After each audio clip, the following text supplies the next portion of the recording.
access to our PowerPoint, so we probably like just search this on YouTube. So I'm gonna try to do this pretty quickly and with less movement as possible because the room gets really fuzzy like that. So you come to the room, you see social Egypt, and we have King Tut's mask right there as one of the artifacts.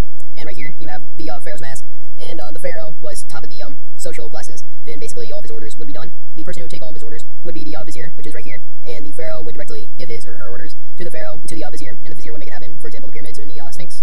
Right here is the priests, and they were third in the classes, in the social Egypt classes, and basically they would give what's the word I'm looking for? Influence the people of Egypt into believing in different gods and stories that they would tell them in their temples. And right here is the doctor, and the doctor would be a great part of the mummification for the pharaohs, and working that out in the into the tombs and stuff like that. And the priest would also help with deaths and the burying of bodies. And right here is a scribe, and the scribes had to be very intelligent for writing down and being able to communicate to one another hundreds of years ago. And right here is a picture of the craftsmen just doing their thing, and they're working on. And the pharaoh would mainly all of his tasks would have to do with the craftsmen. The craftsmen had to do basically with everything: building, painting, working, stuff like that. And over here is a picture of the slaves, which are at the bottom, slaves/peasants and farmers, which are at the bottom of the social classes. So right here is an example of the craftsmen, which, as you can see, put a ton of detail into their work, just the way they designed the tomb and the sarcophagus and stuff like that. So, and right here is King Narmer. Way before Egypt all became one, there'd be a South Egypt and a North Egypt, and he was the one who wore both crowns to bring Egypt all into just one civilization. Right here is the pyramid.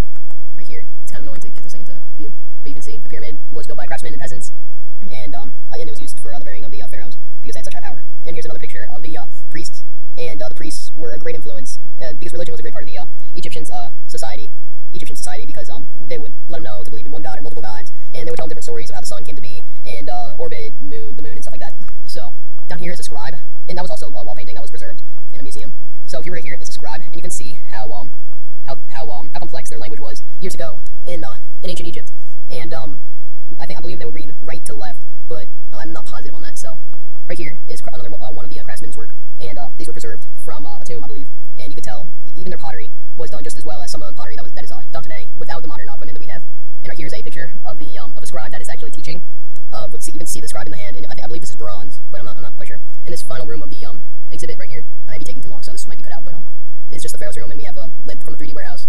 The Pharaoh's sarcophagus. Obviously, it's not the exact replica, but it kind of gives you an idea of what it actually was. Here's the Sphinx, and I think the Sphinx was sort of just built because the Pharaoh wanted to show how much power he or she had. Because honestly, there's really no point to building that other than showing power. But the pyramids also show power, but yet